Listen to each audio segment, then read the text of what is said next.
Nama, madam. I've done my MA in Sanskrit from Mumbai University, and I have been learning Paniniya grammar from Geeta Gandhi, madam.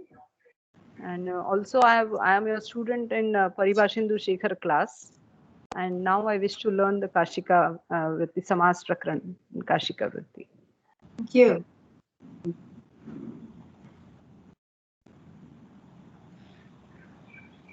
Yeah, thank you, Rutuja. And Satish Joshi. Mr. Satish Joshi, please. Namo Namaha. Can you hear me? Yes, yes, please. Dr. Patel, I am an MA in Sanskrit from University of Bombay. I have done my MA from Bombay University in 73 in Alankar Shastra. I am trying to reconnect with the grammar, and I am also attending your Paribhashindu Shekhar lectures currently. And I am also attending Kridant Prakran conducted by Nilesh Modas in the Yoma Institute. So I'm really looking forward to these sessions. Thank you very much, ma'am. Could you hear me, madam? Yes. Madam, were you able to hear me? Yes, yes, yes, we can hear you. Yeah, thank you. Thank you very much.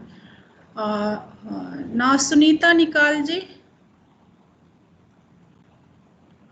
Sunita Nikal. Sunita. Sunita Ashika. Can you hear us, Sunita? Okay, we can take next. Trupti Rani Taide, please. Hello. Trupti Rani Taide, madam, please.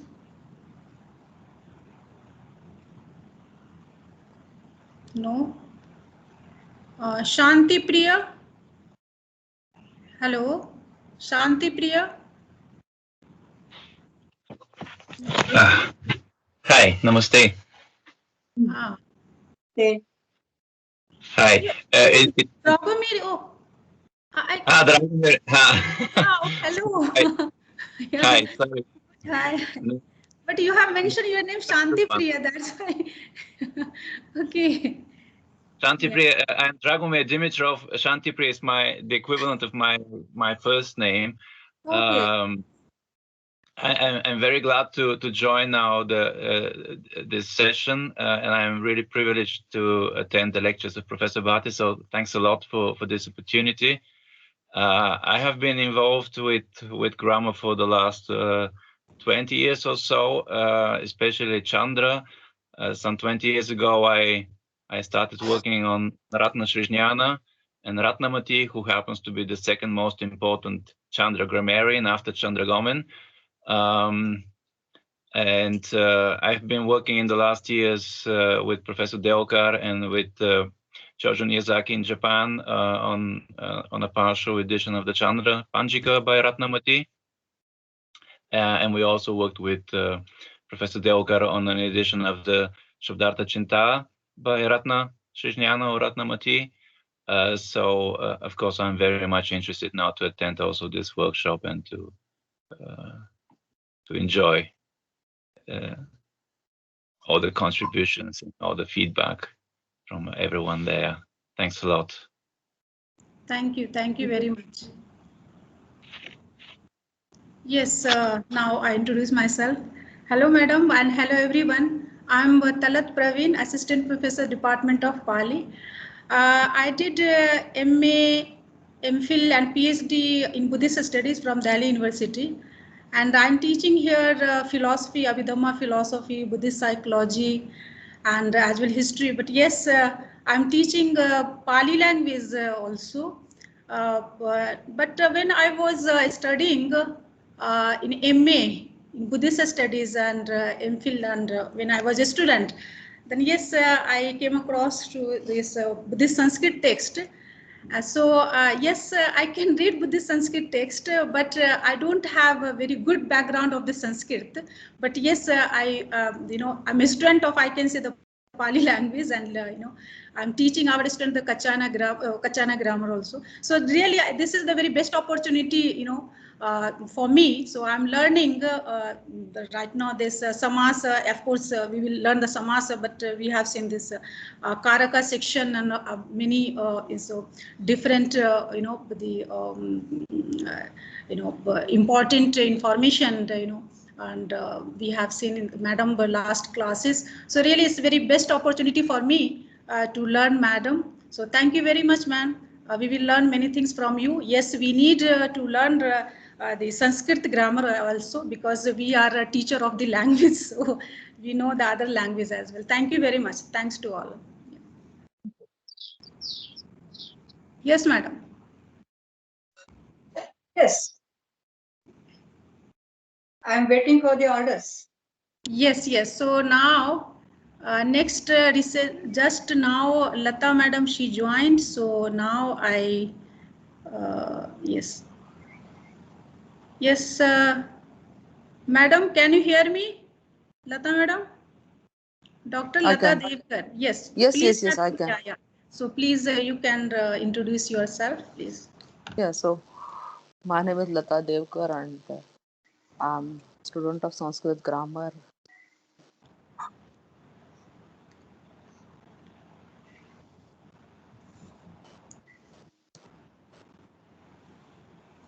Yes, madam. We can't hear you. No, that's I introduced Okay, myself already. thank you. Okay, fine. Thank you, madam. Thank you. Yeah. Now I was okay, sir. No, hello. Now again.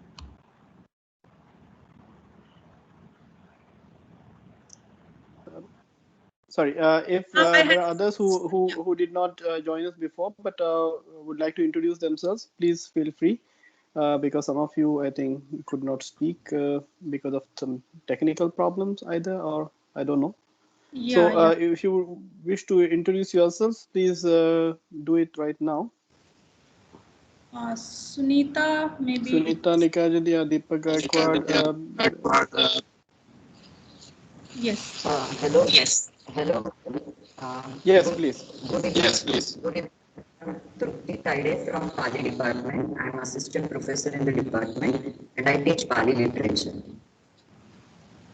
Okay. Okay.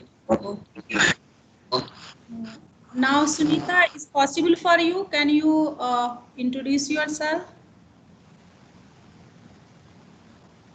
Only Sunita and Deepak both are remained, sir. So let's see. Should we start? Sunita, Deepak, and Akanksha. Akanksha is. Madam मेरी आवाज आ रही है? हाँ, अब आ रही है. Deepak, please. Okay. Yeah, good. Good evening to everyone. My name is Deepak Gaikwad.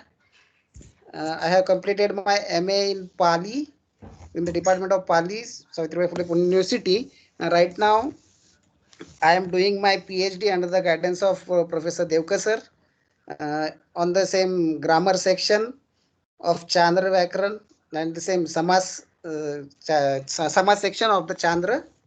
And I am really keen to understand this Sanskrit grammar also to my for my PhD's comparative study of Sanskrit Samas Kashika Vritti and Chandra Vritti also with my Mogglan grammars.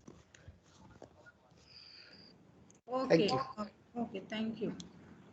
Now, Akanksha. Yeah, Akanksha. Is it possible for you to introduce yourself, Akanksha? I think still she is not. Yeah. Okay. So that's sir, fine. I mean, yeah. If somebody wishes later on, also, I think you can take this opportunity and introduce yourself.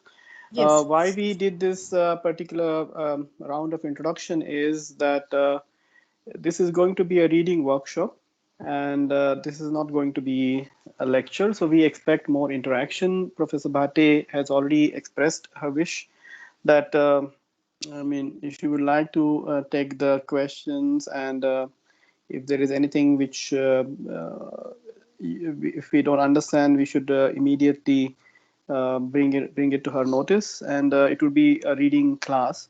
So it won't be a one-way traffic. So we have to be interactive. And for that, it would be good to know each other because now we have a smaller group. I hope the smaller group does not become still smaller and remains as we have it right now. So altogether, 27 people have registered for this reading workshop from different places, and I'm really happy that all of you are here. I welcome all of you on behalf of the Department of Pali at the Savitribai Phule Pune University. And I also welcome Professor Bhate formally to the department to conduct this workshop, which we are going to organize for the coming 2 months. What we would be primarily doing is reading the Kashika word by word, and Professor Bhate will refer to any comparative points in the Chandra Vritti, but our main focus will be on the Kashika Vritti, the reading of Kashika Vritti. And all of you should have the text of Kashika Vritti with you. I hope you have your text. Otherwise, I would ask Deepak to share. I mean, Deepak, have you shared the Kashika Vritti Samasa section with everyone in the group? So the addition we have in soft, which is a very big one. So I share a You link. can put it on the drive, and you can share the link if anybody does not have it. I already shared the link of yeah, so archive. you can, I mean, I think people can download it from there. So good. So you should be referring the Kashika Vritti, keep in front of you when we are reading. And whenever there are questions or anything which you would like to share, do not wait till end. Please feel free to raise your hand and or just jump in, unmute yourself and share it. But I mean, you have to be very alert because when you're not speaking, please remember to mute yourselves so that we don't get any disturbances in the recordings. So these are some of the instructions.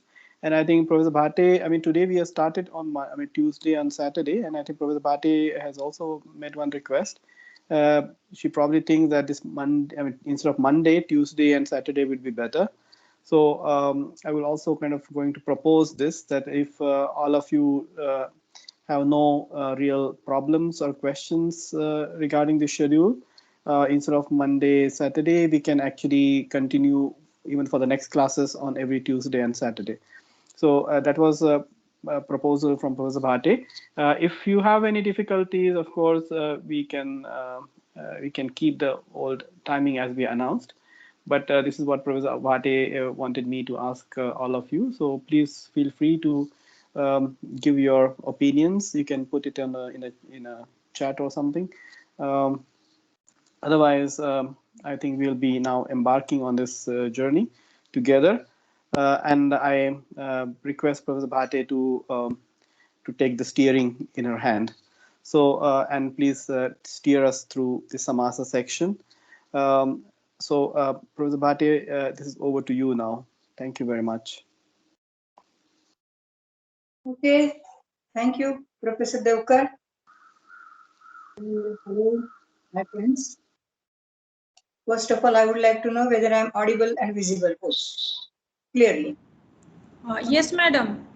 You are audible and visible. Yeah. Thank you very much.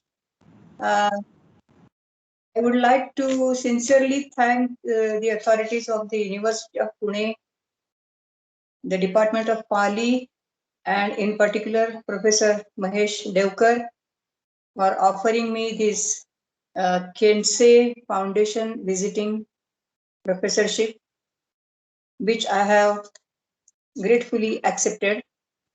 This will give me an opportunity to have an interaction with students from different parts of the world, and that will really enrich my own knowledge of Sanskrit grammar. As Professor Devkar told you a short while ago, I would very much like to have this online class transformed into a classroom class.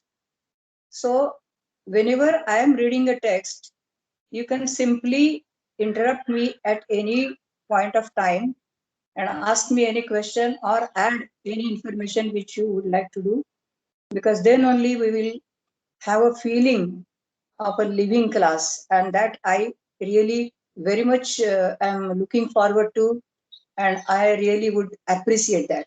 So please don't be afraid to ask me any question, to even to cross question me, and even to add to what I am telling you. So with this very brief, what should I say, prologue or preface or whatever, I now begin reading the text. I am sure all of you have the text of Kashika Vritti in front of you, and side by side also Chandra Vyakarana, particularly the Samasa section. The mandate given to me is to read word by word, line by line, the complete text of Kashika Vritti, and whenever I find any deviations or anything striking from Chandra Vyakarana, I may refer to that. Of course, I'm expecting basic knowledge of Sanskrit Vyakarana based on Panini, of course, from all of you, and the way you introduced yourselves to me, it appears that all of you have good knowledge of Sanskrit Vyakarana. I also don't think that I need to explain to you what Kashika is and what Chandra is. It appears to me that you better know, or rather better than I know, what Chandra is, because quite a few of you are already working on Chandra Vyakarana. I never studied Chandra Vyakarana. I just had a chance to glance through it many years ago. And also about Kashika, yes, we know that it is the very first available full-fledged commentary on Panini's Ashtadhyayi. It is a full-fledged commentary in the sense that it gives you a complete interpretation of each and every word in the sutra. It gives you examples, it gives you counterexamples, and it also gives you Padakrutya. I will explain to you what Padakrutya is when I will start reading the text. So, Atha Dvitiyadhyaye Prathama Padaha. The very first sutra is Samarthah Padavidhihi. And while interpreting this rule, the authors of Kashika, they are two, Vamana and Jayaditya, two authors. They wrote Kashika Vritti, and it is never clear to anyone who wrote what. But we are not going to into these historical details right now. So I will just refer to them as authors of Kashika Vritti. So the Vritti says about this rule, Samartha Padavidhihi Paribhasheyam. This is a paribhasha. Yah kaschid iha shastre padavidhihi shruyate sa sarvaha samarthaha veditavyaha. And this is the meaning of this sutra. Yah kaschid iha shastre padavidhihi shruyate. So whatever operation statement regarding pada is literally shruyate means it is heard, but shruyate quite often in all the scientific treatises is used in the sense of understood. So in this shastra, in this vyakarana, whatever operation relating to pada is understood, saha sarvaha samarthaha veditavyaha. It is to be understood as samartho. And now he is going to, they are going to explain what samartha is a little later. So what we understand from this is that this rule is a paribhasha. And what a paribhasha is explained by Patanjali for the first time and also by later grammarians, particularly in contrast with adhikara. And if you read on the paper, you will find, and Talat will display the paper. Yes, madam, please.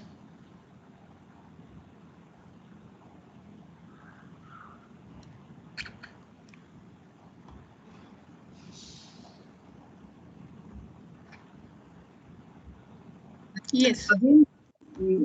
Again, when I say again, I refer to my Panini class. Very sorry for the shabby handwriting and also the insincerely or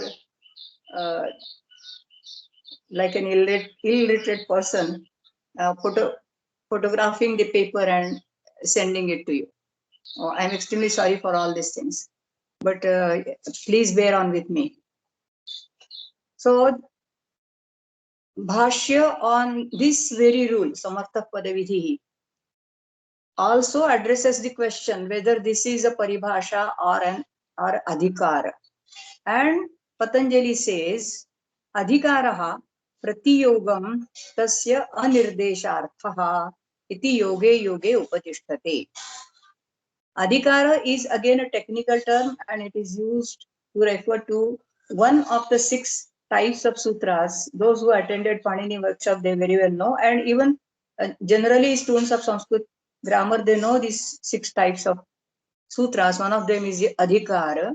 And we have seen that adhikara means a governing rule, a rule which governs a particular section, which is at the head of a particular section, and therefore it is also described as heading, topic. So, adhikara pratiyogam tasya anirdesharthaha iti yoge yoge upachishtate. Adhikara is present in each and every sutra that follows. And this kind of adhikara, this kind of authority, this adhikara has, which is given to it by the Sutrakara himself. And that we will come to know when we read the rule Prak Kadarat Samasaha. Pratiyogam tasya anirdesharthaha. Even though adhikara is present in each and every sutra, it is not physically present. Once it is given as the heading, it remains absent, and only through anuvritti it is continued in each and every sutra, and therefore it is meant for a nirdesha. It is meant for its non-mention. So why a heading is given? Why an adhikara sutra is composed by Panini? Because he wants its non-mention or absence in all the following sutras. And he just wants that it should be mentioned once as the heading, and that is enough. So adhikaraha pratiyogam tasya anirdeshartha. It is not necessary to mention that adhikara sutra in each and every rule that follows, but it is still there. And then paribhasha. Paribhasha is something different. Paribhasha punaha ekadeshastha sati sarvam shastram abhijwalayati pradipavat. Paribhasha remains at one place. Adhikara continues from rule to rule by anuvritti, but paribhasha does not continue in any rule, but at the same time, remaining at one place, it enlightens the whole Shastra. Sarvam Shastram Abhijwalayati Pradipavat, just like a lamp. Just as a lamp lights the whole place around it, and it, although it remains at one place, in the same way, paribhasha ekadeshastha sati sarvam shastram abhijwalayati. So this is the basic difference between adhikara and paribhasha. Adhikara is present in each and every sutra. Paribhasha is never present in each and every sutra, but at the same time, it is remembered because its light spreads all over the sutra patha, all over the shastra, and it is remembered whenever its need is felt. So this is keeping this difference in his mind. Even Kashikakara also describes it as paribhasha. Paribhasha iyam implies that this is not an adhikar. And therefore the Tika on Kashika also says, Paribhasha iyamiti na adhikaraha padavidhi grahanat.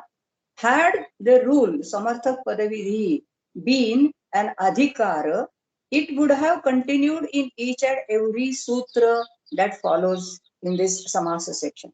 But that doesn't happen.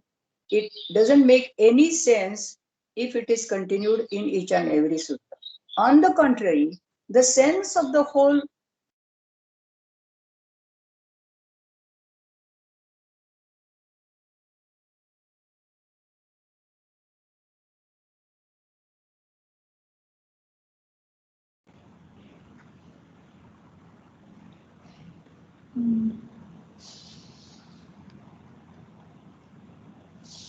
share another Bhashya which describes adhikara also as Madam, a short interruption. Can you please repeat because you were not audible for a minute or so. So just we heard till that it's a paribhasha because of the word padavidhi there. I mean that's what you read from the Tika. So can you please continue from there again? Yes. in the commentary Patanjali on Kashika, the author says iyam paribhasha iyam iti. So when Kashikakar says it is paribhasha, Kashika implies that it is not an adhikar. Paribhasheyam iti na adhikaraha. So is this what you wanted to know, Mahesh? Should I continue? Or even earlier? Yes. Continue from here. No. That's fine. This is exactly from here. Okay. So what he wants to suggest is that if the rule Samarthak Padavidhi is understood as an adhikara, it would continue in each and every following sutra. And in that case, it would not really make any sense because the basic function of anuvritti is to complete the statement of a sutra by allowing some words from the previous sutras to be present there. Now, if we continue the two words Samartha Padavidhi in any of these subsequent sutras, they would really not help completing the meaning of the sutra. So that would be just redundant, that would be of no use. And therefore, he says, the commentator says that this rule is not an adhikar. Otherwise, we will be required to continue Samartha Padavidhi, Prakadarat Samasa, Samartha Padavidhi, Supa, Samartha Padavidhi, Avyayam Vibhakti, etc., etc. That is really not needed. What is needed is the sense of this paribhasha. The statement made by this paribhasha should be understood in each and every sutra, and that's enough. But what the point which I wanted to drive right after that was that Bhashya in yet another passage describes adhikara also in the same style as he describes paribhasha. And now look into the paper and you will find Bhashya on 1149, where Patanjali describes three kinds of adhikara. He says adhikaro nama triprakaraha. And the very first prakara, the first kind, he describes by saying kaschit ekadeshastha sarvam shastram abhichalayati. So one type of adhikara is just like paribhasha in the sense that also enlightens the whole shastra while remaining at one place. But Kayyata on this bhashya tries to explain the meaning of this statement, and he says Pararthya Samyat Paribhasha api adhikaraha iti uchyate. So paribhasha is also called adhikara, or particularly in this statement. When Panini describes one kind of adhikara, as ekadeshastha sarvam shastram abhichalayati. This is what he wants to point out. He wants to point out that just as adhikara is meant for para, pararthya, the function of adhikara is to help others, to help the other rules, to help the subsequent rules. We have already seen the definition of adhikara. Swadeshe vakyartha shunyatve sati uttarottaram arthabodha janakatvam. So adhikara is always meant for para. It doesn't convey any meaning by itself. So the same is the case with paribhasha.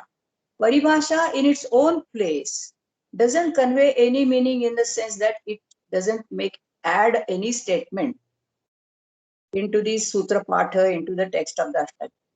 But when it comes in contact with any other relevant sutra in the whole of the Ashtadhyayi, then it does make sense. But because it is also parartha.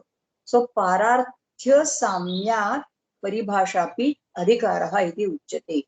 This is the basic similarity between adhikara and paribhasha, and this has been taken for granted while describing this rule as paribhasha and not adhikara. The only difference between a paribhasha and adhikara is paribhasha remains where it is, whereas adhikara moves forward through anuvritti. But at the same time, the basic point of similarity between the two is that both are meant for other rules. They don't have any function to perform for themselves, by themselves. So I hope this point is clear. This actually has nothing to do with the meaning of the sutra, but I thought, why should we read only the text and try to understand the meaning? If there is scope to understand something more, why not? And therefore, I thought I should give you something also about adhikara and paribhasha, corresponding similarity, also contrast. Yes. Paribhasha, yes, there is one more point I wanted to make here, and that is paribhasha moves throughout the Shastra, anywhere, anytime, wherever it finds a scope. Whereas adhikara has a very specific limited domain, and that domain has been fixed by the sutrakar. This is also the basic difference. Paribhasha is more extensive, whereas adhikara is limited to a certain domain. Should I move forward, or anyone has any question in his mind? No, this is quite clear.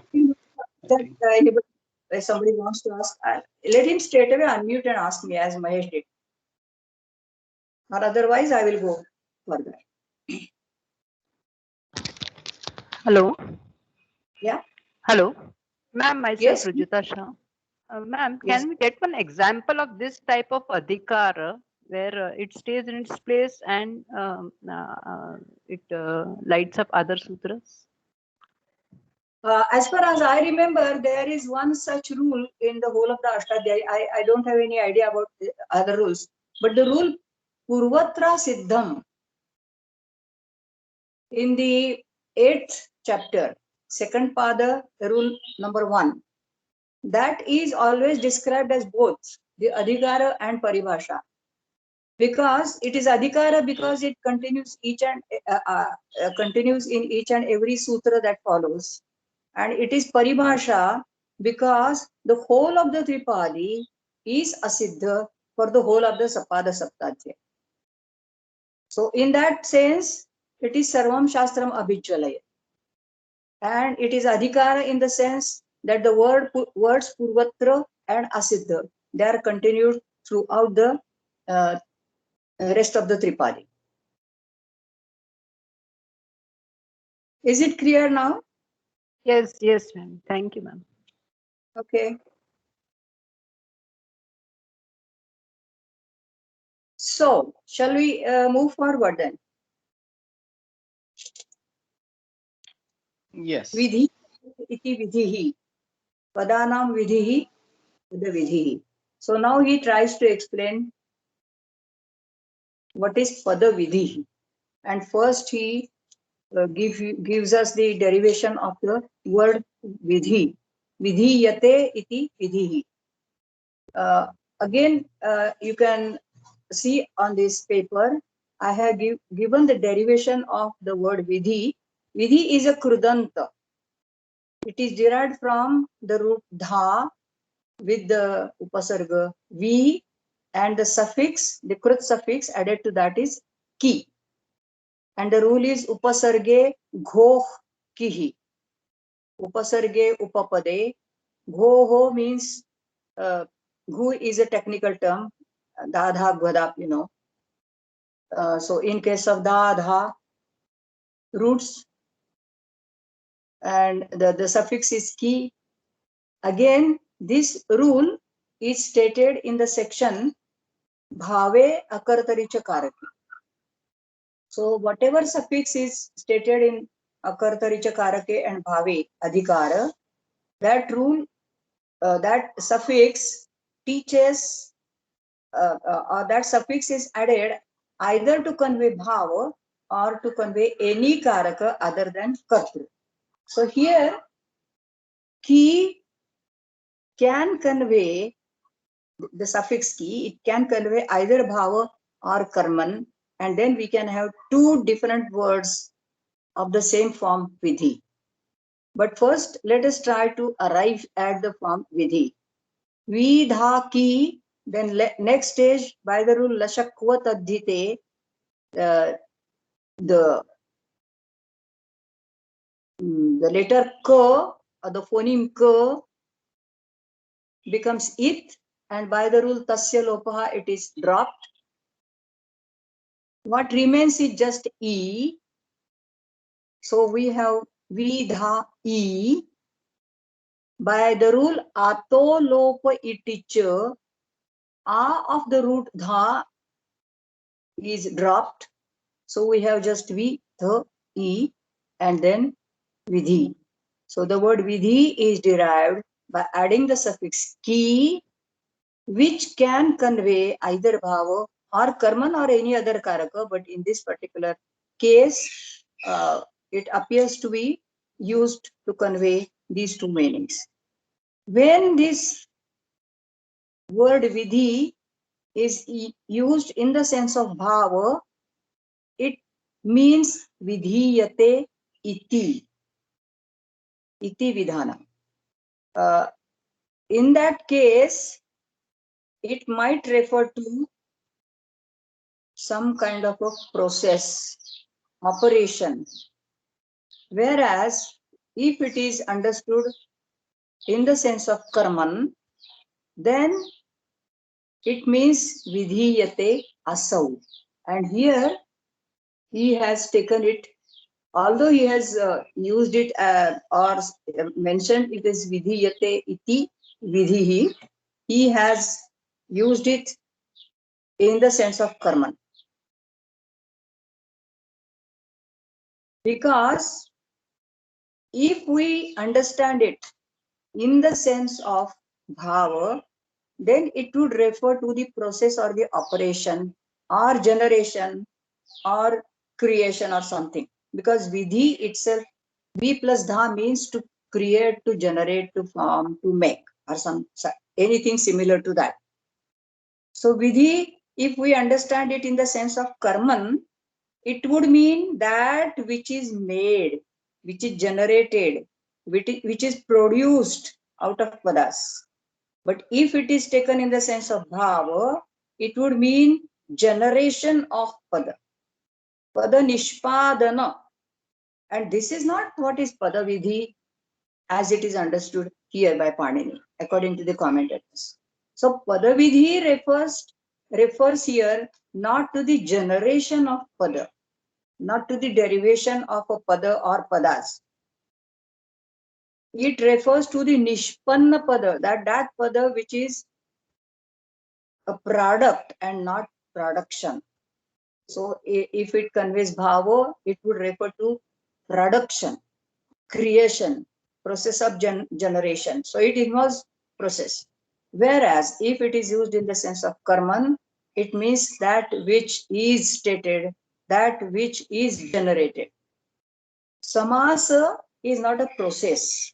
Samasa, the term samasa refers to something that which is generated.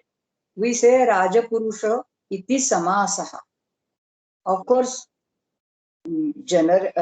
quite often commentators use the word samasa in both the senses. Samasanam, that is a process of compounding, and samasa, that is a ready compound, ready formed compound also.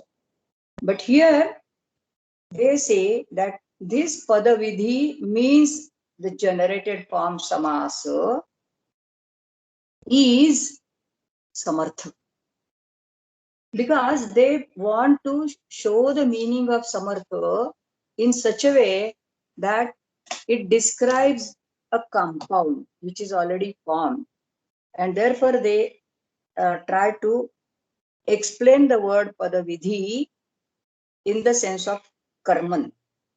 Vidhiyate iti vidhihi padanam vidhihi padavidhihi. Sa punaha samasadihi. Any comment, any question?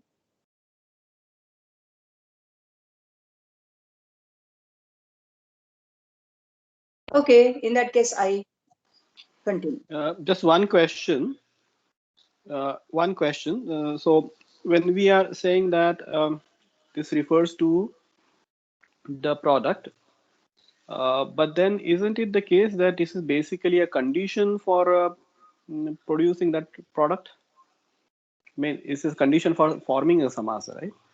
So how can we get this meaning out of this interpretation? Yes. So it is a condition in the sense that what you are going to derive is samartha. What is going to be your output has to be samartha. So when we try to understand the meaning of the word samartha, perhaps it will be more clear.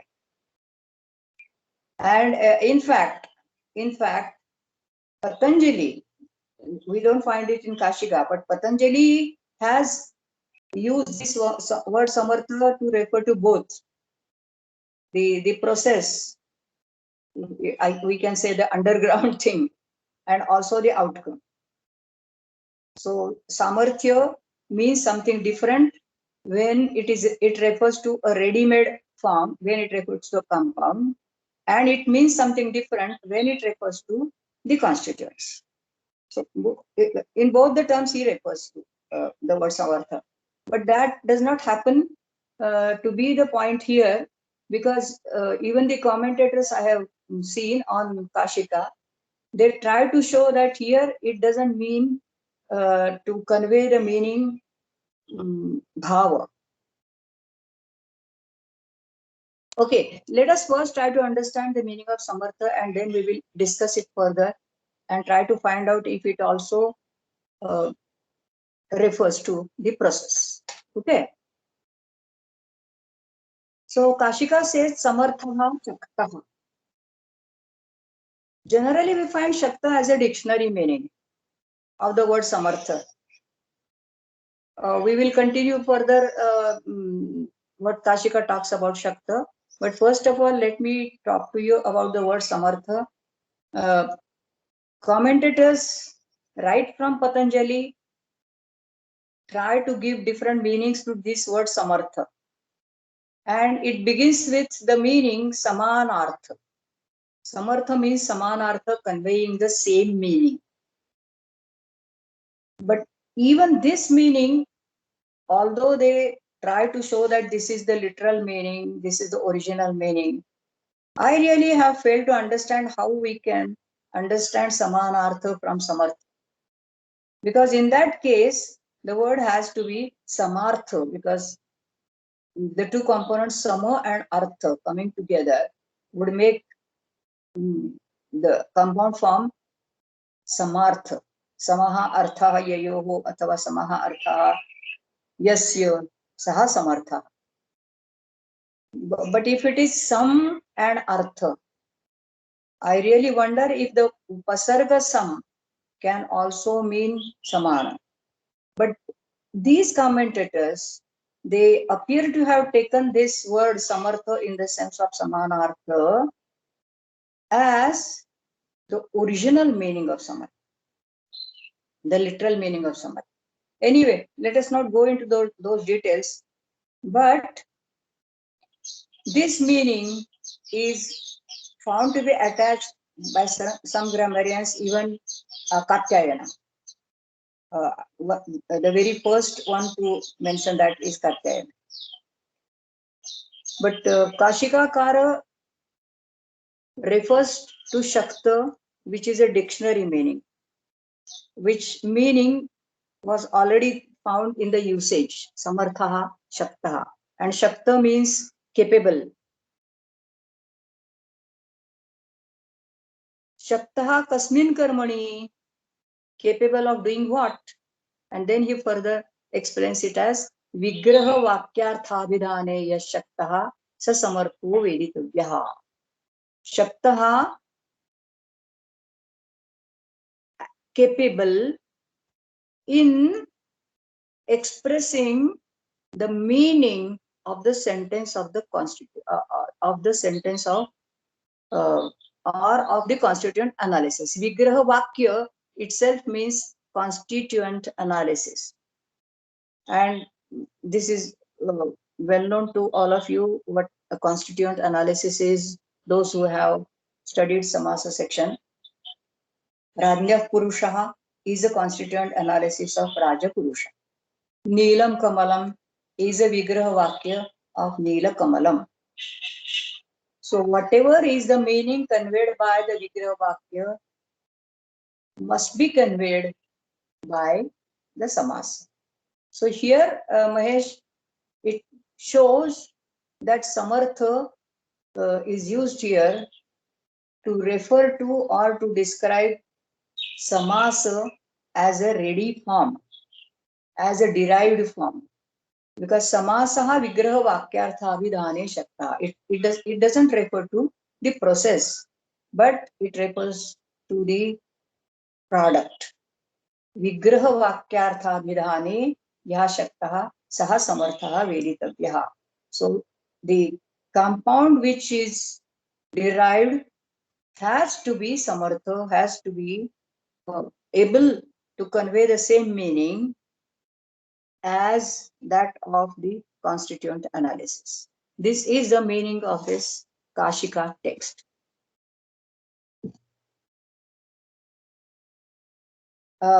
Katyayana, of course, gives a slightly different interpretation of Samartha. He says, Pruthagarthanam ekarthi bhavaha samartha vachanam. Actually, when Kashika describes Samartha as Viraha Vakyartha Abhidhane Yash Shaktaha Saha Samarthaha, Kashika also suggests the same meaning as Samanartha. The compound is synonymous, Samanartha, with the meaning of the constituents. So ultimately it boils down to the meaning Samanartha. Whereas Katyayana refers to yet another feature of Samartha, which maybe we can understand more about a little later, and that is Ekarthi Bhava. Ekarthi Bhavaha Samartha Vachanam. So Katyayana stresses a different feature of Samasa, and that is Ekarthi Bhavanam, which means being in a state of having one single meaning. This particular aspect of Samasa has been very much stressed by later grammarians, particularly those who wrote on semantics of Sanskrit grammar, such as Nagoji Bhatta and Konda Bhatta.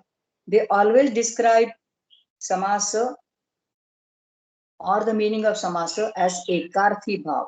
Samasa always is supposed to convey one single meaning. Akhandaha ekaha samasarthaha. This is how they always describe the meaning of samas. So they have stressed this as a very distinct feature of a compound. So what is the difference between the constituent analysis Radnya Purushaha and the Samasa Raja Purushaha?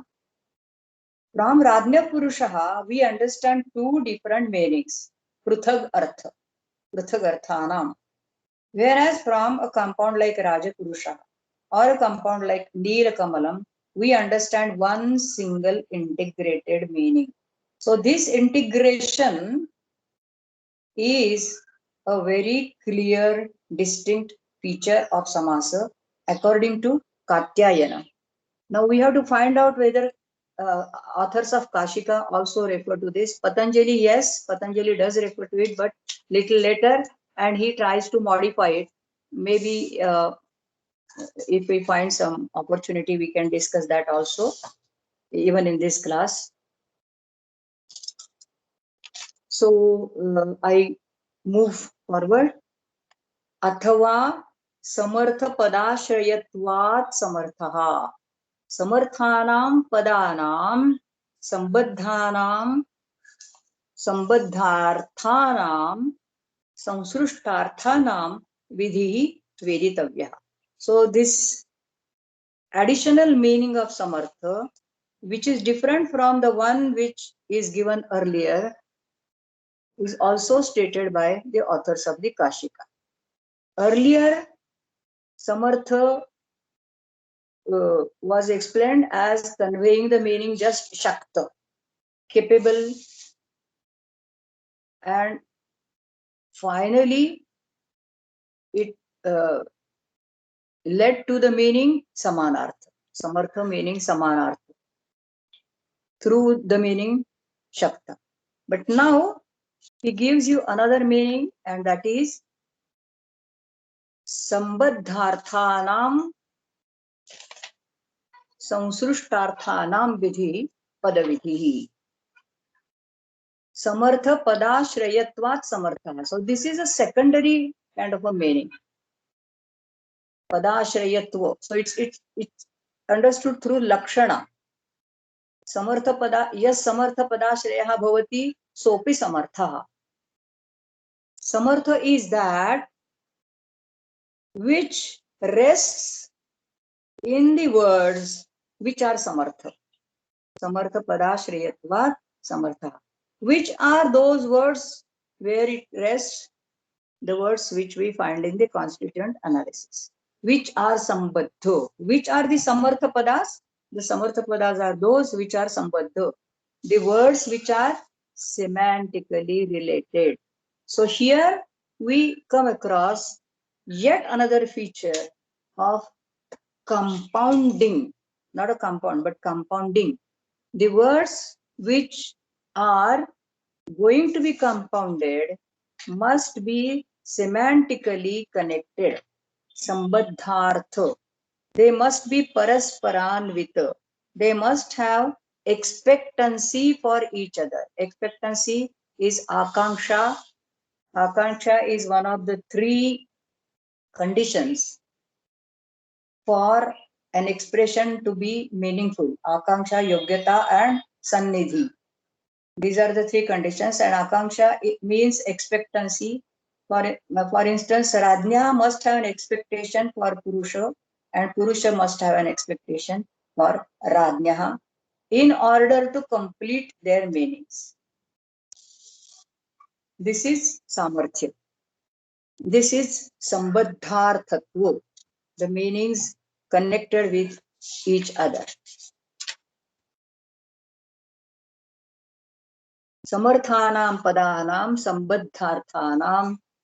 And if I remember correctly, Patanjali also describes sambadhartha, samsrushtartha, and he uses many other words there. Yeah, here also he has sambadharthanam, samsrushtarthanam.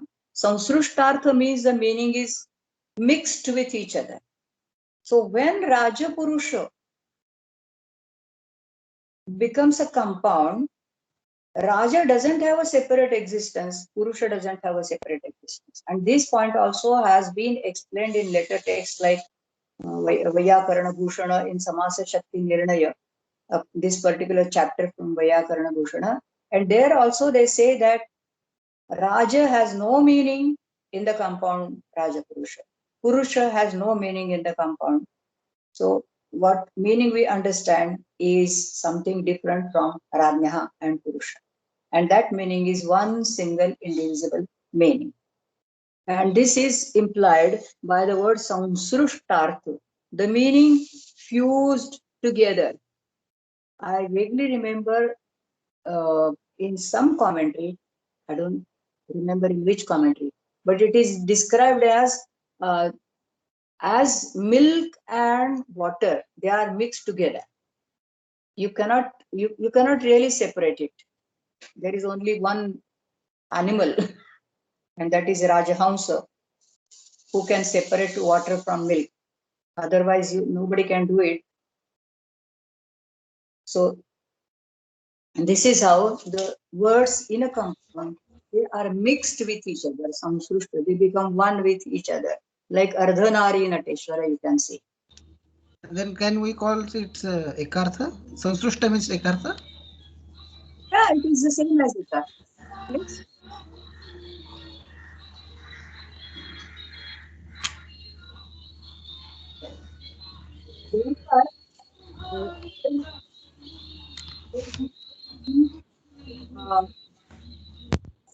With Katyayana's definition of Samartha. Prithagarthanam ekarthi bhavaha samartha vachanam. So now you can trace the development of the concept of Samartha or the development of the meaning of Samartha. From Samartha to Shakta, then to Sambadhartha, and then further to Samsrushtartha, and finally Ekartha. Yes, I told you that I would also like to say something about Patanjali's description. I don't know whether I will find that occasion later on, but now I remember that Patanjali, while discussing the meaning of Samartha, he distinguishes between two, Vyapeksha and Ekarthi Bhava. And he says Vyapeksha, not directly, but he suggests Vyapeksha, that is mutual expectancy, or you can call it semantic connection, exists in the constituent analysis, that is in the process. It is still in the process. Whereas Ekarthi Bhava is a feature of the compound. So he definitely distinguishes, and in that case, Samartha is both. Samartha qualifies the process of compounding and also the product as well as the production. On the one hand, we have semantic connection. On the other hand, we have Ekarthi Bhava. Ekarthi Bhava refers to the product. So should I move forward? Or any question?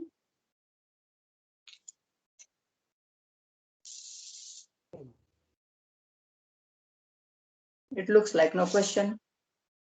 Okay.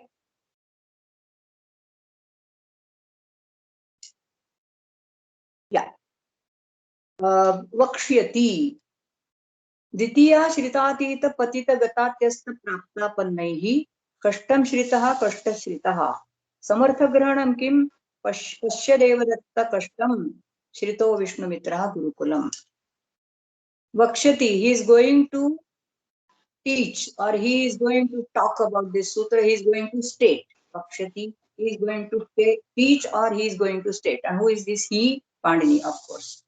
So there is a sutra which is stated by Pandini in this Samasa section, particularly in the Tatpurusha compound section, and that is Ditiya Shritatita Patita Gatatyasta Prapta Pannaihi, where he teaches, we are going to study in detail all these sutras which he is going to mention in the course of this discussion, I mean the Kashikakara.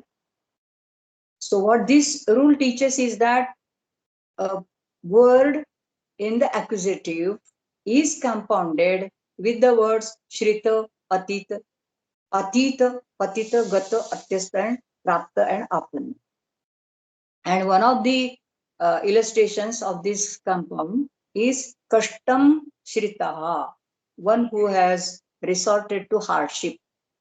Kashtam Shritaha, Kashta Shritaha.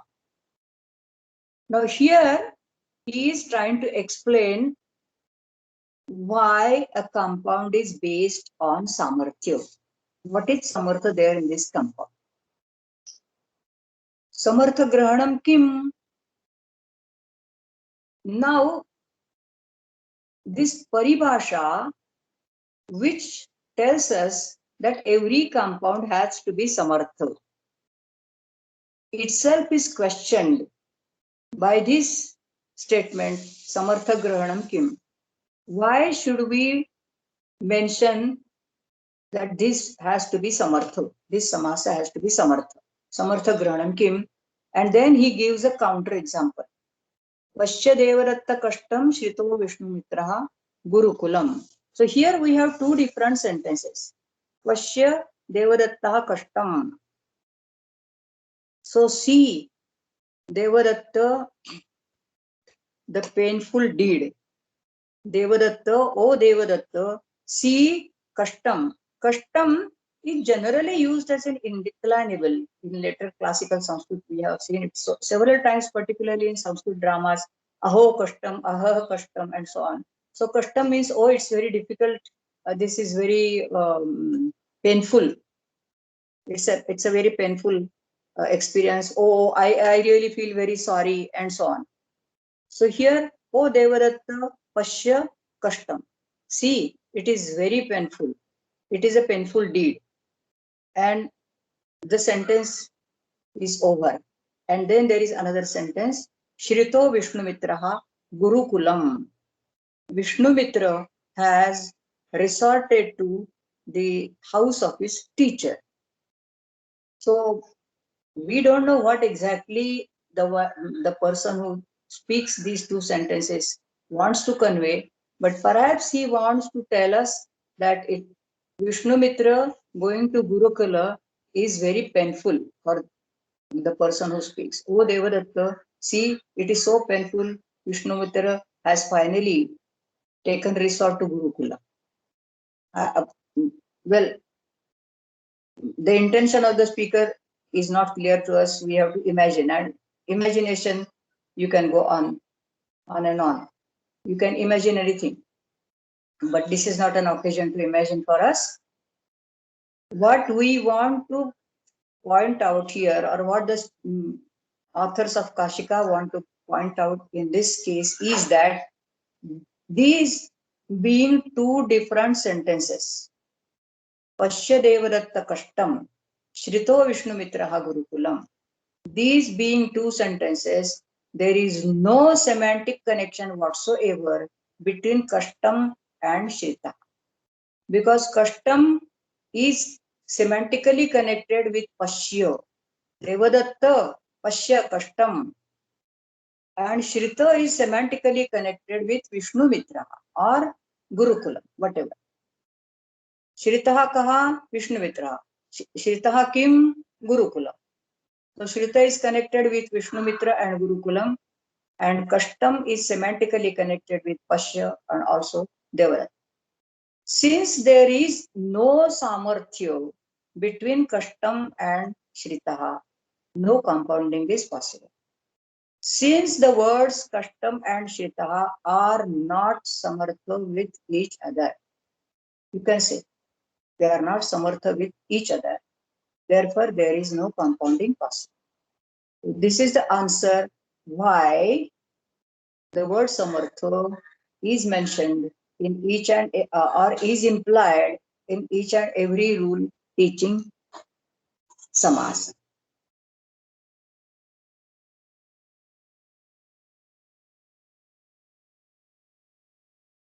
I hope it is clear. Actually, it is not really very difficult. I try to make it more and more easy. So Ashmi- can we say that now this counter example rather suggests that I mean this meaning like samartha shritatva as a condition for forming a compound, right? So I mean, so can we take that as a referring to the condition for the process and not the uh, not connecting with the product? Yes. Yeah, I told you the Patanjali's statement about the meaning of samartha. What I want to, yeah, actually Kashikakara in the earlier statement when he says padanam vidhi padavidhi vigraha vakyarthabhidhane yash shaktah saha samurtu viditavyaha. So actually in this statement we have to accept that he refers to the product, isn't it? And therefore they have interpreted the word padavidhi as padanam vidhi. And moreover, what these commentators try to show is that if we take it in the sense of process, it will further lead us to the meaning, the generation of padas. The generation of padas means we are deriving, say, Ramaha from Ramo plus so. So that is not what is intended. This is what they want to point out.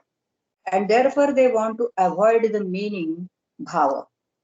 Once we interpret padavidhi in the sense of padanam vidhanam, which means the generation of padas, then it can be further extended to the derivation of words from the basic roots or the basic pratipadicas with the addition of the suffixes, which they don't want to happen, and therefore they are trying to avoid it.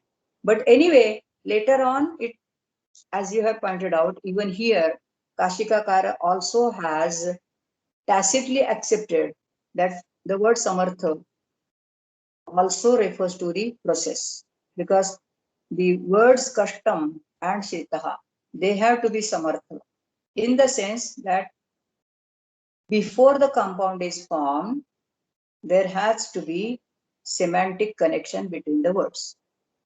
So the word samartha has also to refer to the process. And Patanjali has already done it by giving two different meanings of samartha, vyapeksha and ekarthi bhava. But let me tell you that later semantic works, they always say samasarthaha kaha ekarthi bhava. And of course, when they say use the word samasa, they always refer to the product and not to the process.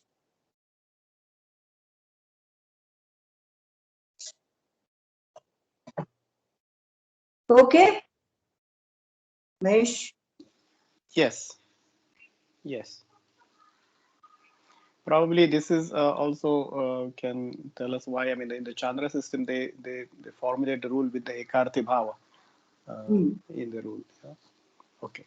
Yeah. Thank you. Yes, yes. Yeah, Chandra also we will see after we finish this. So, Pasya Devadatta Kashtam, Shrito Vishnuvitra Gurukulam. And we have again a series of examples of the same type, quoting rules and giving examples. Anyway, we will go through them. Trutiya Tatkritarthena. Another rule from the Tatpurusha section, which tells us that a word in the instrumental case is compounded with a word describing guna vachanena, describing a quality, a qualifier maybe. And the relation of between the two has to be tatkruta and artha. Just you don't need to understand in detail these rules, because I'm going to discuss them following Kashika with you a little later. What we have to do is to concentrate on the example. Shankulaya Khandaha, Shankula Khandaha. Now, all of us, we have understood that two words can be compounded unless cannot be, they can be compounded only when there is a semantic connection. They cannot be if it is not there. So Shankulaya and Khandaha, these are the two words. They are compounded into the word Shankula Khanda because there is a semantic connection between the two. They are samartha with each other. And samartha not in the original sense of the term. Semantically connected is the meaning here. Shankula is nippers, Khanda is a piece. So a piece made by nippers is Shankula Khanda.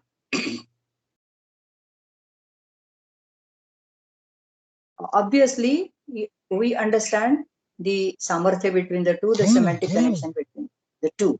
Samartha grahanam kim? Kim tam karishyasi Shankulaya? Khando devadattaha upaleno. Kim tam karishyasi Shankulaya? Oh, what are you going to do with the nippers? What will you do with the nippers? Why? Because Khando devadattaha upalena. It's a very strange construction here. Difficult to interpret. Even the commentators don't say anything about Khandaha devadattaha upalena. Khanda krutaha devadattena would be certainly better. Khanda literally means peace. Devadattaha means the agent. Upalena. But then there is no verb form here. Devadattaha Khandaha upalena. Devadatta peace by stone is a straightforward interpretation of this sentence, which makes no sense. Khanda cannot be a complement of Devadatta. Khanda has to be, if at all it is a complement of Devadatta, then it has to mean something different. So Khanda here has to be interpreted, in my opinion. I haven't seen it in any commentary, and you are most welcome to comment on this. But this is how I have tried to understand it. Khandaha means Khandaha asya vidyate asau Khandaha. म्हणजे येन कृतः खंडः in that sense. And then there is a sutra in, did I put it on the paper? Yes. Arsha adibhyah ach. It is in the Taddita section. Tad asya asti. That is the meaning. Tad asya asti or vidyate. So Devadatta possesses this khanda. And this is made by upala, by the stone. Otherwise, Khandaha ityasya kaha arthaha? Kruta Khandavan. Khanditavan Devadattaha upalena.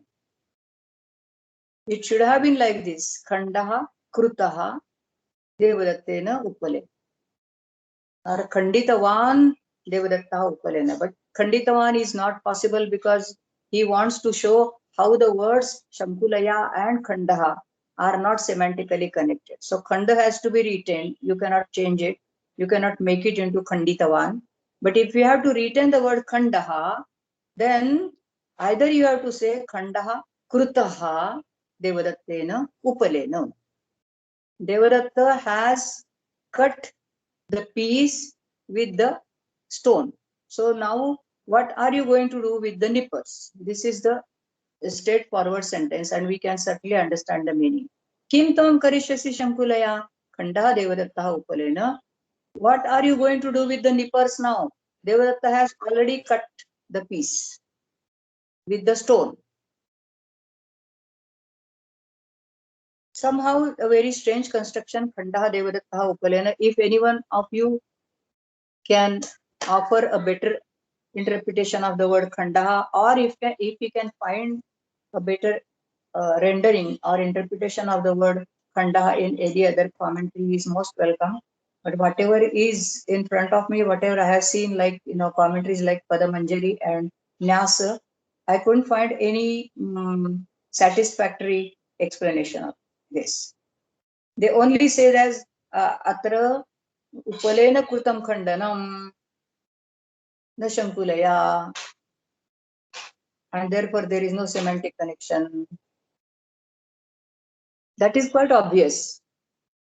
But how to interpret the word khanda is my problem here, particularly in this sentence. If we make it into khanda kritaha upalena, then it does make good sense. Anyway, you can think about it and let us discuss it later if you come up with some better solution. Chaturthi tadarthartha balita sukharakshitaihi. Then there is this Chaturthi Tatpurusha Samasa, a samasa with first word in the Chaturthi dative, and that is with Tadartha, Artha, Bali, Hita, Sukha, Rakshita. And the example given is Yupaya Daru, Yupadaru. So here it is Tadarthe Chaturthi. Daru, wood, and Yupa is a pole or a post. It is a sacrificial post made of a particular variety of wood. This post, Yupa, is erected for a specific purpose, to tie the animal to be sacrificed. It is tied to that post. And then it is said that the sacrificer ascends this Yupa to reach heaven. Something like that. I have read something like that when I was a student. Anyway, it is a special kind of a sacrificial post. So Yupaya Daru means a particular variety of wood or Yupa. It is also described in this ritual text that the wood should be either of Khadira or a particular tree. Therefore, this compound makes some sense. This wood meant for Yupa. So Yupaya Daru, Yupa Daru, Yupartham Daru, Yupa Daru. Samartha Grahanam Kim, Gachatvam Yupayo, Daru Devadattasya Gruhe. So again here we have two different sentences, and the words Yupaya and Daru, they are close to each other, but this contiguity will not allow them to form themselves into a compound unless there is a semantic connection. This is what he wants to point out. So Gachatvam Yupayo, you go towards the sacrificial post. Tvam Yupaya Gacho.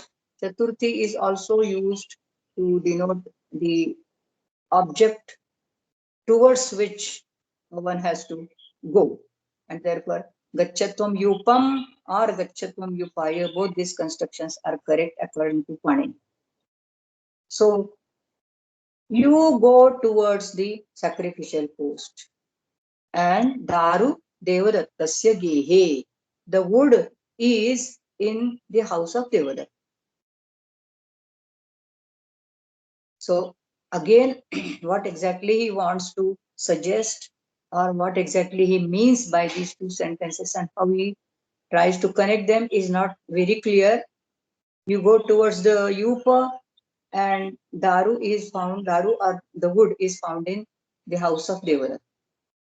It may mean Gachatvam Yupayo, you may go towards, Yupa means you may go now towards the act of forming the Yupa, and you will find the wood in Devadatta's house. So you have to go to Devadatta, get the wood, and then make the Yupa. Something like that. But it is clear that in these two sentences, the two words Yupaya and Daru, they appear side by side with each other, but they do not have any samarthya. Since they are not samartha, there is no compounding. And so we don't have Gachatvam Yupadaru Devadattasya Gruhe. This is not possible. Panchami Bhayeno, the ablative Tatpurusha, Panchami Tatpurusha. Vrukebhyo Bhayam, Vrukabhayam. So a word in ablative is compounded with bhayo, with the word bhayo. So vrukebhyaha bhayam, he has fear from wolves. vrukebhyaha bhayam, vrukabhayam. Samartha grahanam kim?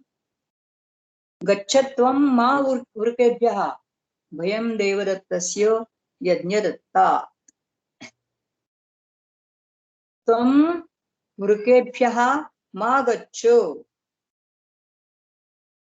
वृकेभ्यः हेतुभ्यः त्वं मा गच्छ. This is how the commentators have tried to interpret it. So you do not go away because of the wolves. त्वं वृकेभ्यः मा गच्छ. Why? Bhayam Devadattasya Yajnadatta. Because Devadatta has no fear from the wolves, but he has the fear from Yajnadatta. Again, how to connect these two sentences is a question which gives a lot of scope for the imagination of any one of you. You can certainly go on imagining. So, you do not go because of the wolves. This is how the commentators interpret it. Or you don't go away from the wolves, if we try to understand it this way also. But still, how you can connect Bhayam Devadattasya Yajnadatta. Devadatta has no, it implies, of course, that Devadatta has no fear from wolves, but he has fear from Yajnadatta. This is a very clear, straightforward meaning of these two sentences, but how they are connected with each other is again a problem, and it leaves a lot of scope for imagination. But it is clear that there is no semantic connection between vrukebhya and bhayam, and therefore we cannot make a samasa. Now next example is shashti. Shashti, Rajnya Purusho Raja Purushaha, Samartha Grahanam Kim, Bharya Rajnya Purusho Devadattasya. This is again a very simple and straightforward, easy to understand example. Shashti, the word in the a word in the genitive is connected with another word which is semantically connected with it, and therefore Rajnya Purushaha, both are semantically connected, and therefore we have a compound Raja Purusha. But in the sentence Bharya Rajnya Purusho Devadattasya, we don't have any semantic connection whatsoever between Rajnya and Purusha, because Rajnya is connected with Bharya. Bharya Rajnya, the king's wife or the wife of the king. And Purusho Devadattasya is the servant or the man of Devadatta. Whereas in the earlier compound construction we saw that Rajnya Purusha are semantically connected. So Purusha is connected with Rajnya. Here Purusha is connected with Devadattas or Devadatta. And Rajnya is connected with Bharya. No semantic connection, no samas. Saptami Shaundaihi. Aksheshu Shaundaha. Saptami Shaundaihi is a rule of teaching Saptami Samasa. So Shaunda is addicted. So any word in the locative is compounded with the word Shaunda, and therefore we have a compound like Aksheshu Shaundaha, one who is addicted in the game of dice, in playing the game of dice. And in that case, since Aksheshu and Shaundaha are semantically connected with each other, the compound Aksha Shaundaha takes place. Samartha Grahanam Kim Shaktastam Aksheshu Shaundah Pibati Panagare. So you are Shakta, you are skilled in the game of dice. Shaktastam Aksheshu. You are quite skilled in the game of dice. And the next sentence is Shaundaha Pibati Panagare. So again, this means the addict, a drunkard. He is having a drink in a panagar. Panagar is a place where drinks are served, a tavern, you can say. So he is in a tavern where drinks are being served. So addict is connected with pibati, also with panagara, and shakta tvam aksheshu. Aksheshu is connected with shakta. No semantic connection, no compounding, but once again, no semantic connection whatsoever between these two sentences. Shakta tvam aksheshu, shamdak pibati panagara. I don't know what he wants to point out. So, you know, with these grammarians, I have found that they are giving examples without much caring for their real meanings, whether they really convey any good meaning which can be appreciated. They just go on giving you examples for the sake of examples sometimes. Why this poverty? Why can't they find good examples in the usage? Obviously, because Sanskrit was not being spoken during that time. Therefore, they didn't find any apt examples in the usage. So all these examples, they are created, and therefore, you know, Whitney, the well-known Sanskrit Western grammarian who wrote on Sanskrit grammar, Whitney, and in a way his book on Sanskrit grammar popularized, of course, some Sanskrit. It was responsible for popularizing Sanskrit grammar.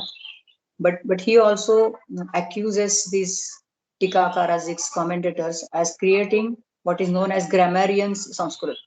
So it's all artificial. Anyway, so this is all about Samarthak Grahanam Kim. So whenever a question like this, Samarthak Grahanam Kim, Pada Kim, Pada Vidhi Kim, such questions are asked in the commentaries. This practice is known as Padakrutyo. And Padakrutya means questioning the presence of a particular word in the sutra. And this is a very striking feature of any full-fledged commentary on any text. It's not only grammar, but also in other texts. So it has to be there. Padakrutya has to be always there.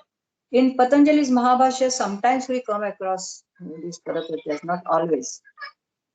But in Kashika, you will necessarily find each and every pada, each and every word in the sutra, its utility being questioned, its purpose being questioned, and fully justified, of course.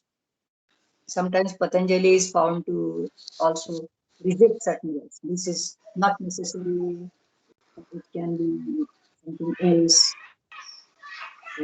How can we actually understand this compound word Padakrutya itself? Padakrutya. Padasya Krutyam or Padena Krutyam. Anena Padena Kim Krutyam Karyam. Can we not say like this? Okay. Yeah, okay. I mean, this is my spontaneous answer to you at the moment. I never thought about it. I mean, if you can suggest any better explanation, maybe, or any one of you who are present in this class. Padakrutyam is spontaneously correct, but sometimes I have heard the word Dalakrutyam also, madam. Dalakrutyam. Whether Dalakrutyam also means the same? Padakrutyam. Padakrutyam is what we are talking about, but I have heard a statement Dalakrutyam. Dalakrutyam also means the same, madam? Dalakrutyam? Yeah, Dalakrutyam. Well, I haven't heard, and I haven't so far come across this word. Have you seen it any commentary? No, I will try to bring the text and send to you next time, madam. Please find it out, and also I will see the concept. It is the identical context or something I am confused about. Sorry? I will check up whether it is the same context or I am confused about the context. Okay, try to I'll enlighten us more about it. No, I am okay? not. Thank you, Okay. madam. Okay, thank you. So, padagrahanam kim? Now, another padakritya. Well, the word padakritya, I haven't come across so far. I will have to check whether it appears in Patanjali's Mahabhashya. I will check later. But I have always heard it from the traditional pandits. They always say, idam padakrutyam vichindate. Sometimes maybe it appears in the commentaries, but I will have to check it. I don't remember.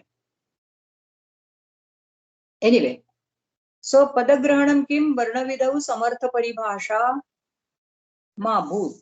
So why is the word pada said? And it's very interesting, you know. We have the word pada vidhi, and he doesn't question the necessity of the word vidhi in the sutra, but he questions the necessity of pada alone. Why it is pada vidhi and not any other vidhi is what he wants to ask. Padagrahanam kim nama ityasya ka artha padavidhihi atra kimartham nirdishyate. So why does Panini want to refer to padavidhi and not any other vidhi? And then the reply is varna vidhau samartha paribhasha ma bhut. Samartha paribhasha should not apply to varna vidhi. This is the purpose.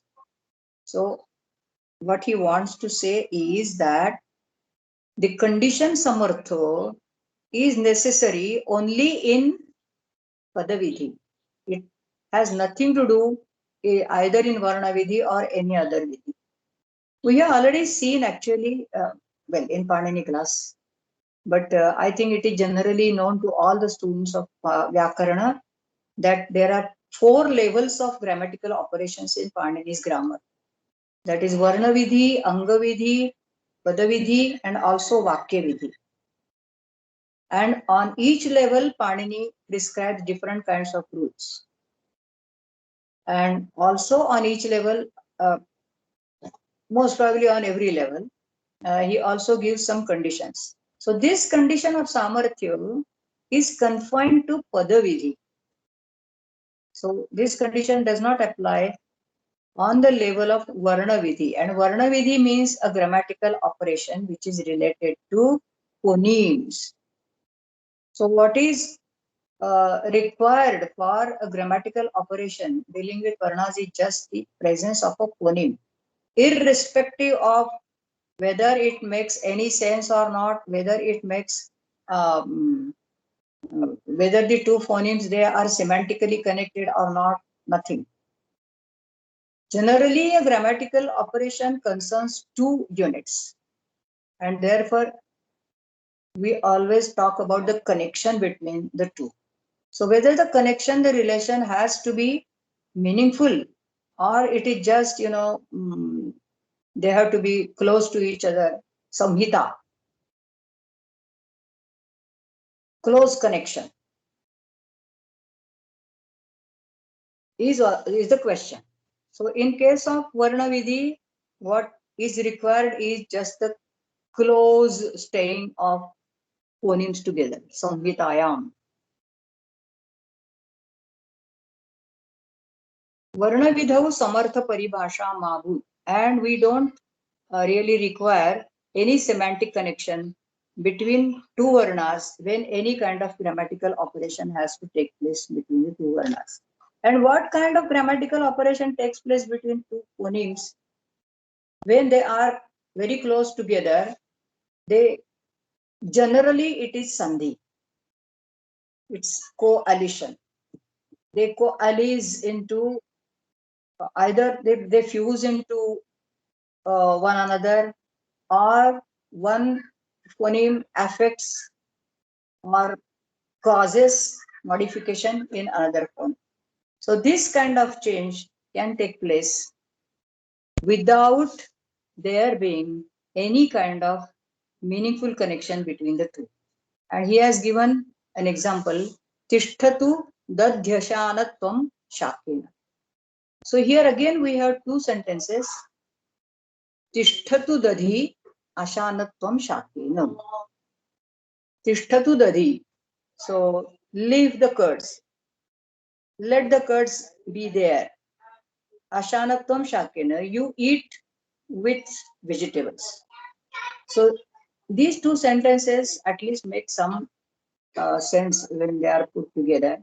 So someone is asking for curds to be served, and the person who is serving, he tells him, leave the curds. That means don't ask for curds. You have already the vegetables on your platter, so eat with the vegetables. Ashanatvam Shakena. In other words, you will not get dadhi. Or there is no dadhi, there is no curds. You will not get it. Tishtatu dadhi. Ashanatvam Shakena. So it's quite clear that there is no any kind of semantic connection between dadhi and ashana. And even then, as I have shown it on the paper, you have a sandhi between dadhi and ashana by the rule iko yanachi, and that sandhi is yan sandhi. This is again under the adhikara samhitayam, when they are in close connection with each other. When they are in avyavahita connection, when there is nothing to intervene. And therefore, E of dadhi changes into ya, and we have dadhya shana and then dadhya shana. So dadhya shana, this kind of sandhi can take place even when there is no semantic connection between the two words dadhya and ashana. But at the same time, they also should have said, or it is rather implied, that there always has to be avyavadhana. For instance, if the sentence is complete and there is a pause, tishtatu dadhi, and then there is a pause, say for one matra, and then he says, ashanatvam shakena. Tishtatu dadhi, ashanatvam shakena. If the speaker wants to speak like this, obviously there will be no sandhi. So the basic condition for sandhi is always taken for granted here, and that basic condition is avyavadhana. Avyavadhana of kala and avyavadhana also of varna. So there has to be absence of intervention either of any point of time, any matra, and also absence of intervention of any phoneme in between. Dadhi, ashana. And if the pause is intended by the speaker, you cannot do anything. You can not have the sandhi. Tishtatu kumari chatram hara devadatta. So here is another example of sandhi having taken place between two sentences and between two words which are really not semantically connected with each other. Tishtatu kumari. Let the girl wait or stop. Whatever, you can say anything. So there is a young girl who has started going out somewhere in the heat.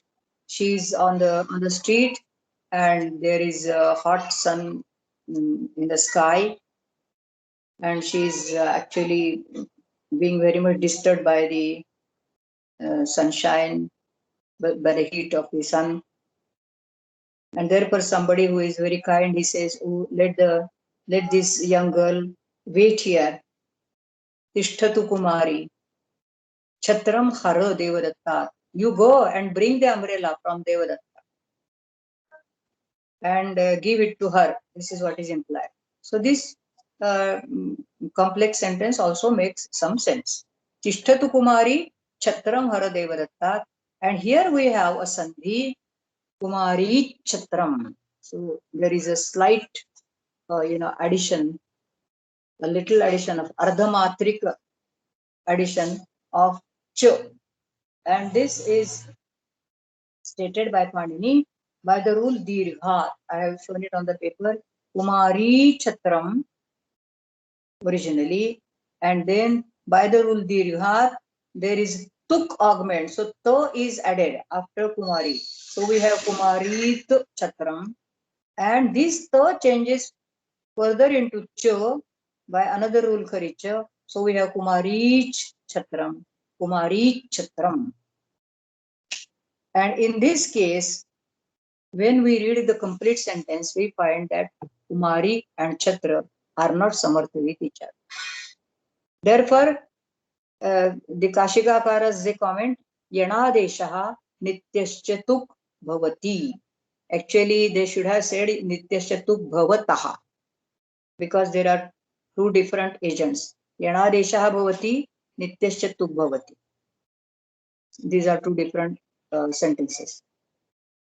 So what he wants to say is that in Dadhyashana, there is Yanadesha, and in Kumari Chatra, we have Nitya Tuk. So in all these cases, what he has wanted to show is that Samarthya has to be there.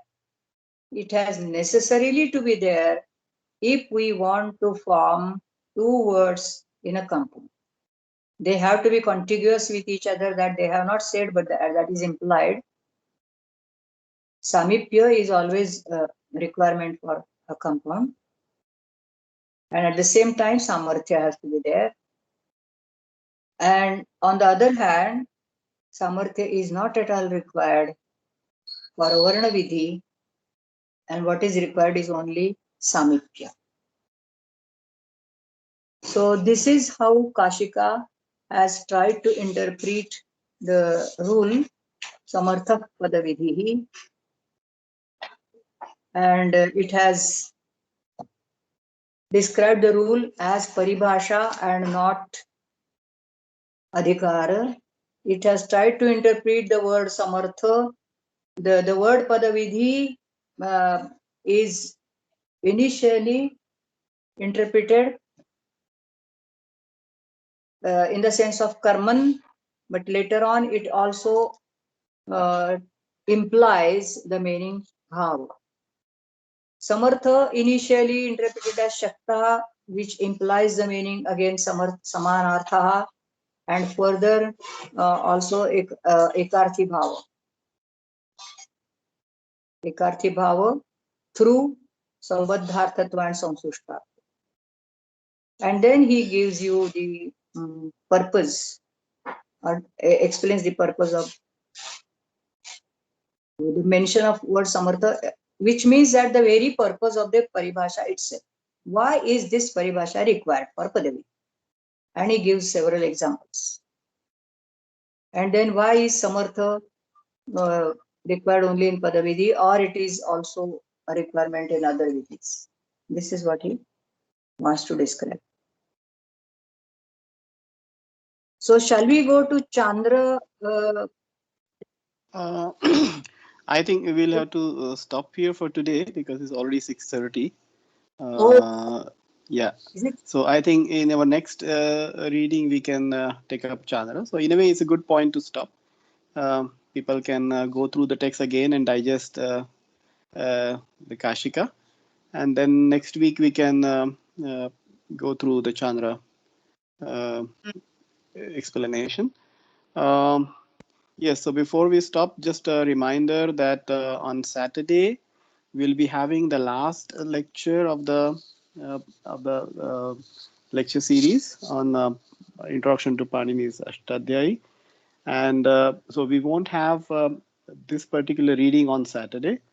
So, but we will have it next week. Now, next week, is it okay for everyone if we do it on Tuesdays instead of Mondays? Well, I don't think Mahesh, I don't think it's changed. Okay, it's all right even if you keep it on Monday. I will manage. Is it okay for you? Yeah. Okay. Then no change. Then we can just go ahead with the earlier announced schedule. So please remember that this Kashika and Chandra reading will be on the next Monday, right? Not on Saturday. On Saturday we will have the last lecture in the special lecture series on Introduction to Panini.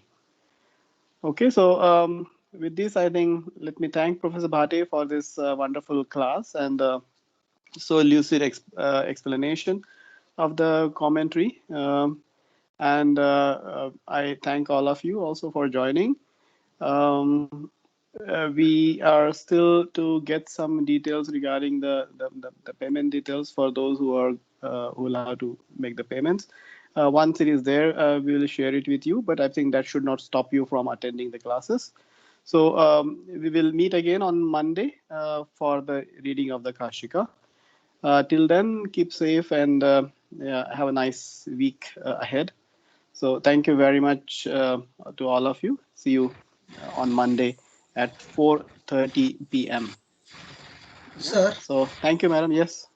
then can we share the next links on next Sunday after finishing the lecture series? Then we will share the link of next lectures. It's okay. I mean, because this is, I mean, some of them, I mean, some of the participants are common, but others are, I mean, there are some participants who are not there registered for the link. I mean, you can even share it in the coming days. No problem, I think. I mean, just please remember that on Saturday, people, I mean, joining the special lecture series should join using the same link which you earlier used for joining the special lecture series. Or maybe if Deepak, as you suggest, to avoid any confusion, you can probably share the link after finishing the Saturday's class. Yes, Yeah? yes. Okay, so that there should not be any confusion. Okay, fine, fine. That's okay with me. Mahesh, Yeah. Yes, madam. just one request to all the audience or all the participants. I would be very happy if you send me your feedback, or maybe you can make some suggestions in my way of reading. If you find it too simple, too easy, and too repetitive, or if you find it okay, please, I need some feedback from you so that from my next lecture I can improve upon it.